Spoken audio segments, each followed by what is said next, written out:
I like to write this kind of comedy, you know, but it's not always easy to write this kind of comedy. Like, it's easier to write farts and dicks and stuff. And I got some of that too. The next special is nothing but farts and dicks. But I like to write, you know, I want to say something. I've always wanted to use my comedy to say something. And it's hard to write that type of material, so I use mushrooms and acid. And yeah, it helps a lot. And I don't want anybody to worry, because inevitably there's somebody in here that goes, oh, the drugs? And they're not drugs, they're magic. Right? Meth is a drug, okay? Nobody's ever stolen a flat screen TV to get more acid, I promise. And if they did, they then did the acid and brought the TV back. Gave it back to the, I'm bringing this back because I realize that we're one human family, and whatever I do to myself, I also do to you. And I cleaned it. I actually cleaned it and serviced it, and I put batteries in the remote. And I got you a Blu-ray DVD player. I know that nobody really watches DVDs anymore, but I just wanted you to know, sorry. Namaste, you know. But it helps me write, you know. I don't do it all the time, but I do it for a little mental reset, and it helps me write jokes. And I like to do it, you know, several times a year, space it out every couple months. But I want to tell you the story of when I wrote this next joke. So this isn't the joke. This is the story of the day that I wrote the joke. Follow? You with me?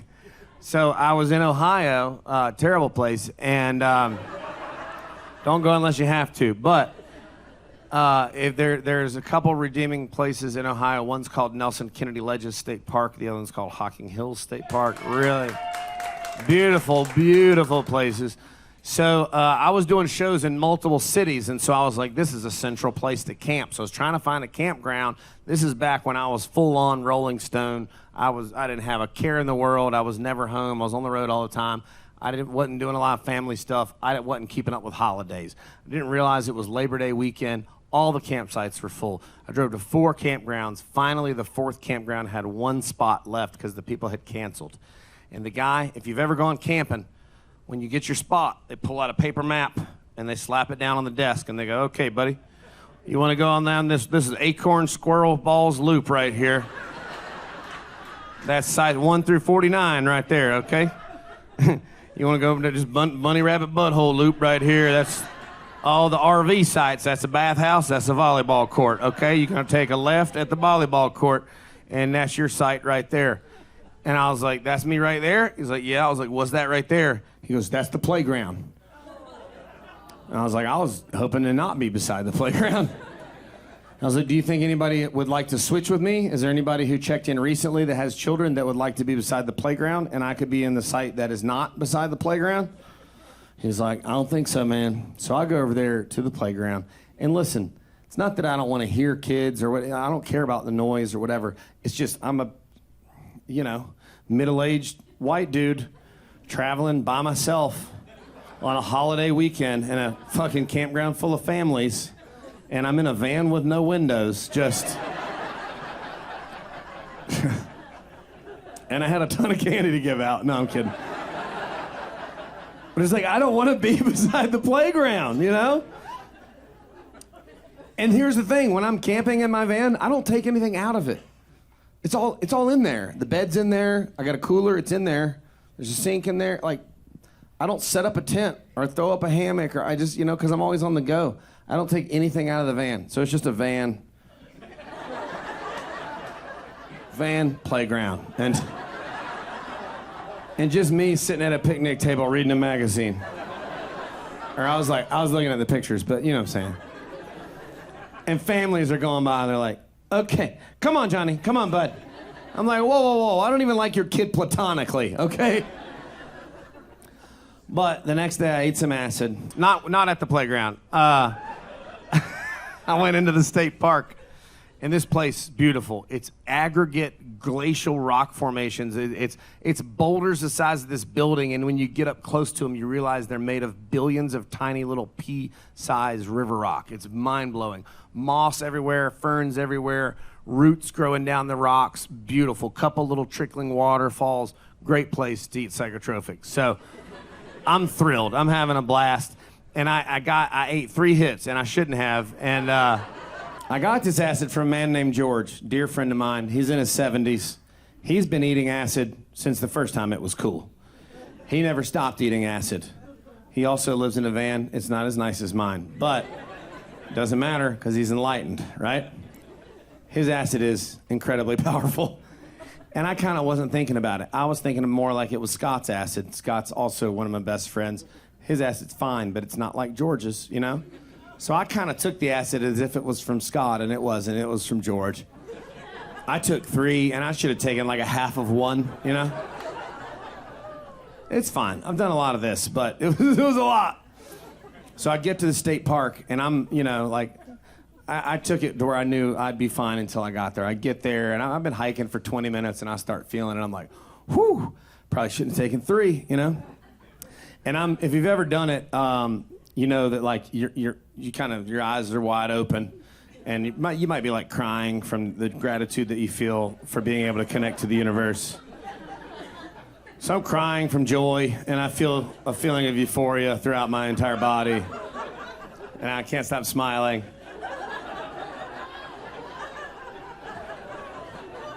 And some people are introverted when they're on these substances. Not me. I am more extroverted, so I'm out just cracking dad jokes on the hiking trail. Somebody hikes by with their baby in their backpack. I'm like, that's so cool that you brought your baby. I always leave mine in the car. You know, I'm just making terrible jokes. People either love that or hate it. A lot of people do not like it much at all. I like to walk up beside somebody staring at a waterfall and be like, this place is a real dump, huh? Every once in a while, somebody will be like, why would you say that? It's really nice. I'm like, holy shit. Some people are fucking insane. But, so I'm tripping my balls off. And I'm just smiling from the joy, you know what I mean? The euphoria of knowing that I'm connected to all living things and all the energy in the universe. And I'm crying from my gratitude, you know? So I'm like this. But I'm having the time of my life, and I'm just tripping my balls off. I'm like high-fiving kids. I'm like, look at this waterfall, buddy. Are you fucking kidding me? And the dad's like, come on, bud, come on. The kid's like, that guy is so happy. Like, he's on drugs, son. Nobody's that happy. I'm like, they're not drugs. It's magic, you know? I'm having the time of my life. I get to a point in the trail where I'm by myself, and it is hitting me hard. Like, my body is vibrating, and I'm just like, you know, just feel full of gratitude and this connection to nature and just the beauty around me. And I'm like, wow, what a beautiful day. This place is so gorgeous. And the trees are like, you know, kind of dancing, and the wind is blowing, the temperature's perfect. And I'm like, what kind of trees are these? Oh, these are huge trees. These are bigger than any trees I've seen in North Carolina. I wonder what kind of, these are beech trees? It could be ash. Maybe they're ash trees.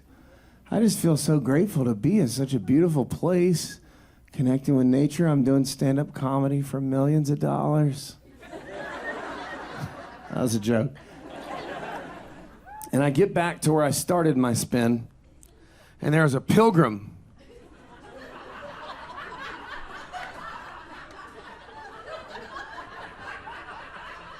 Like a full size, not full size, it was a tween, teenage. I don't know how old it was. It was a pilgrim. It was not an adult pilgrim, it was smaller than that. But it was a pilgrim. I'm talking fucking Plymouth Rock, Mayflower, Turkey Hand pilgrim, genocide pilgrim, right? And I'm like, what the fuck? And it was a little girl pilgrim, and she had a bonnet. She had on a bonnet. Some of y'all don't know what a bonnet is, and you shouldn't. People quit wearing them 500 years ago, okay? But it's a thing that they make the ladies cover up their hair so nobody got hard, you know? They didn't want anybody self-abusing. Evidently, hair is pretty horny back then. Cover your hair, Sarah Beth. She had a bonnet on and like an ankle-length skirt. It's all muted colors, you know? It's like the colors of carpet or whatever. It looks real. She had a apron and little like Mary Jane looking shoes, and I was like, no. Because my brain was like, no way. What? Why? Why is there a pilgrim in the woods?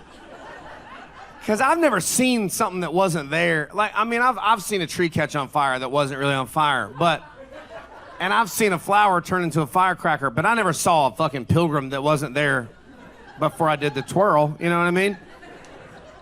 So I'm kind of like hiding behind this rock. I'm like, that's not real. That's not real. Maybe I'm not real. Maybe she's real and I'm not real. And she doesn't see me, and I'm not far away from her, but she doesn't see me, and she's not looking at me at all. And I was like, maybe I went to another dimension or something.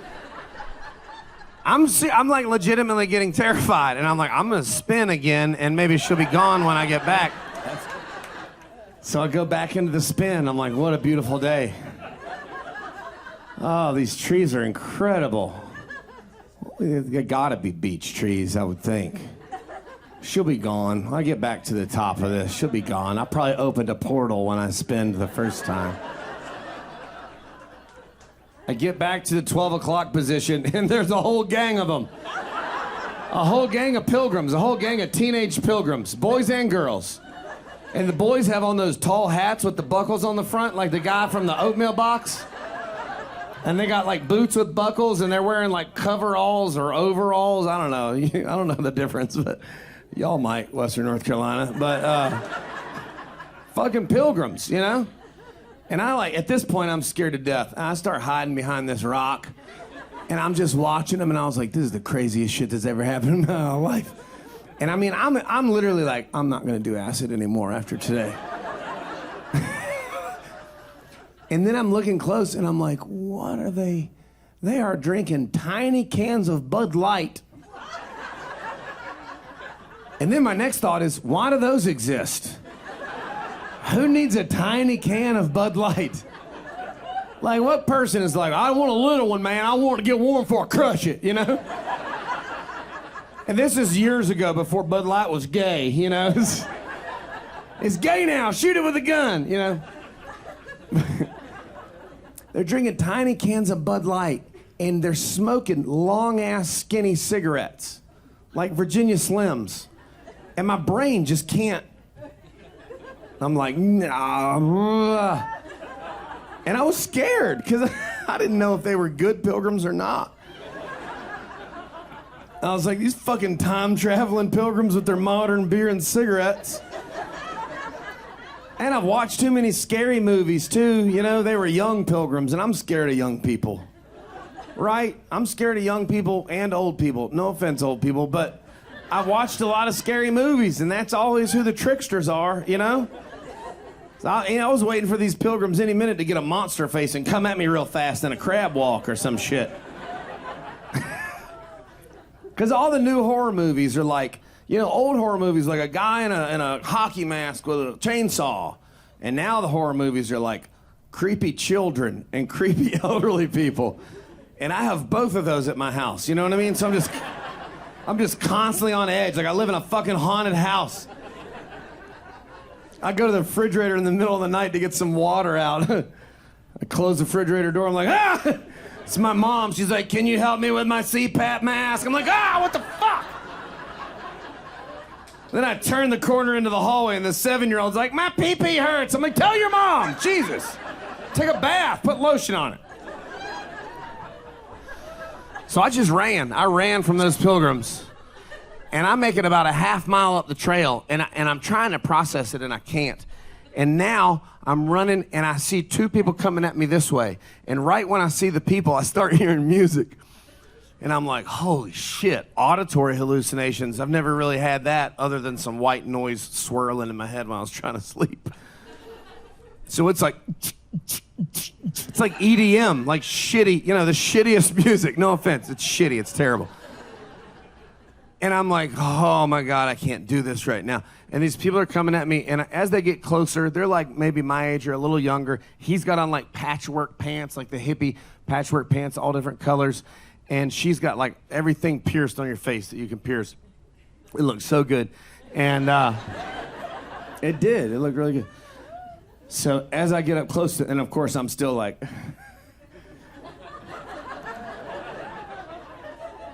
I'm scared, but I'm still joyful. I'm like, hey, this is gonna sound a little bit crazy, but I took some acid. And the dude goes, yeah, bro, we're on mushrooms. I was like, yes, thank goodness.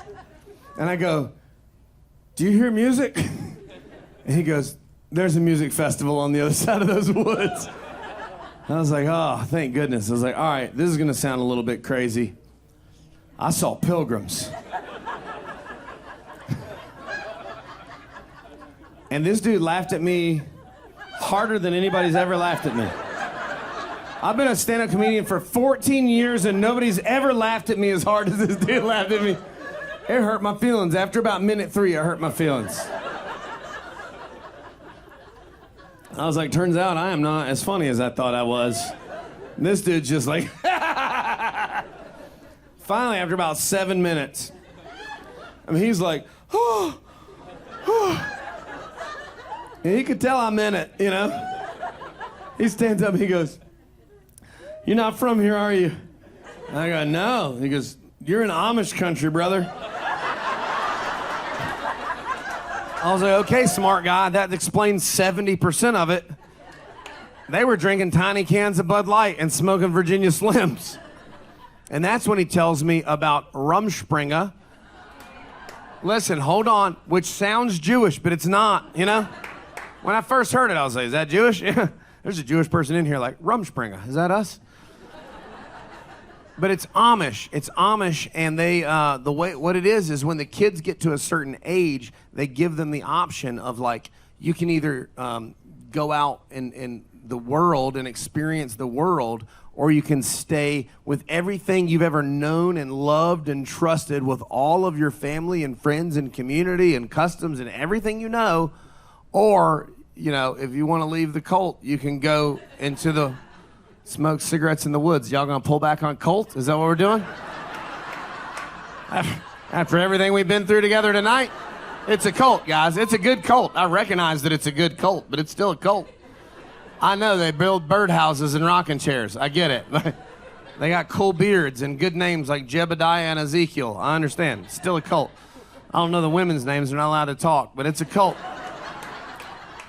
If you build a farmhouse in 2025 with no pipes or wires, you're in a cult, okay? Sorry.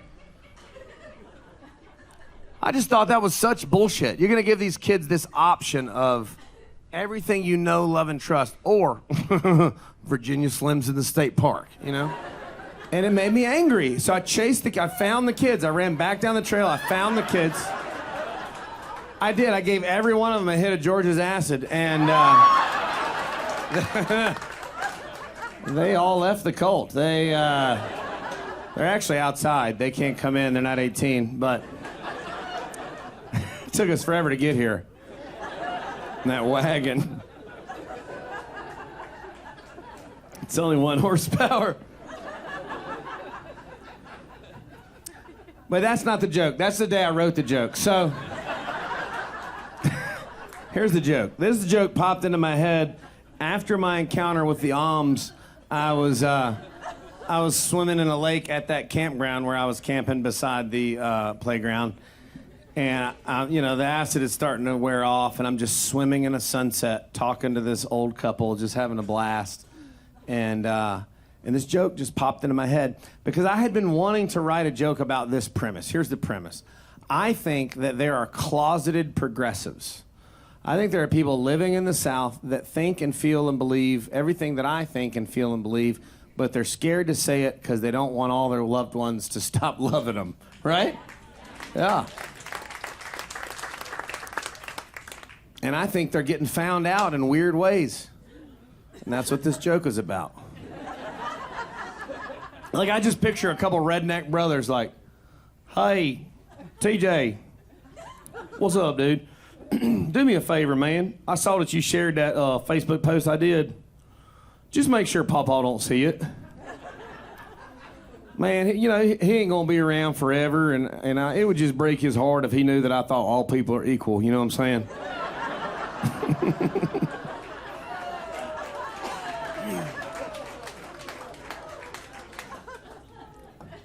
Here's the joke. That's not the joke either. Here's the joke.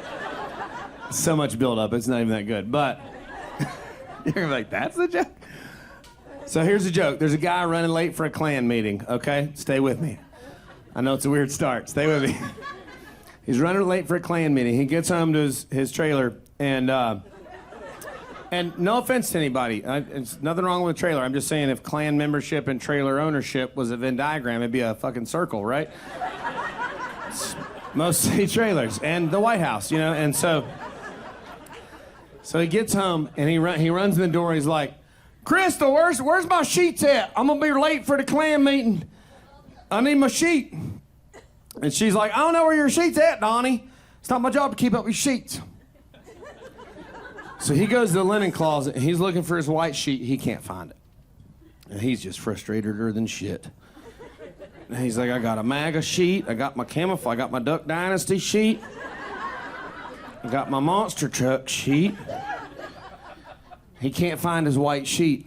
And he's like, fuck it, this just gonna have to do. I can't be late. So he puts on he got like a light beige. He's like, this will be fine. You know, it's dark out there. The only light is the cross, you know. He puts that sheet on, he cuts out some holes for the eyes, like a little racist ghost. And he goes and gets in his pickup truck with the camouflage trim all the way along the bottom. To trick the deer. You think that ever works? You think there's ever some deer in the woods like, hey, Larry, is that a truck right there? I don't know, buddy. I don't see any trim. Probably fine. Just eat that grass. Famous last words. So he gets to the Klan meeting in his light beige, dark cream sheet. He runs in, he's like, y'all, I'm sorry I'm late. And the head Klan dude, his name is Marco. Ironically. He's got huge ears. And he goes, what the fuck is that, Donnie? He's like, what are you talking about? It's just a sheet. He's like, yeah, I see it's a sheet, bro. It ain't white. And this is the Klan, we wear white sheets. And it ain't white. He's like, well, it's almost white. It's like light beige. It's really more conducive with a Caucasian skin tone if you think about it. It's like dark cream. And he's like, hell no, Donnie. We wear white sheets or nothing. And you're late. And the Klan has a really strict attendance policy for this joke. You're fucking out of here. And Donnie can't believe it. He's like, you kidding me right now? It's still me under here. Still Donnie. Same person. I can't believe y'all getting this caught up on color. I tell you what, I ain't even a racist, okay? I just wanted to hang out with y'all. Everybody in this town's racist. Am I supposed to just not have any friends? I hooked up with a Pakistani girl at summer camp in '98, and she was nice as shit. We're still friends on Facebook. Now we all feel bad for Donnie, right? Okay? Just trying to have a little compassion. Hey, it's Cliff, the comedian that you were just watching. Listen, if you liked my special, I would really like for you to be part of the next one. August 24th in Bellvue, Colorado, near Fort Collins, north of Denver. This amazing amphitheater called Mishawaka. Look at it, check it out. It's unbelievable. You can join me and 500 other people. It's gonna be a killer night. I'd love to have you part of it. Whether you live in Colorado or know people that do, come out. I'll see you there.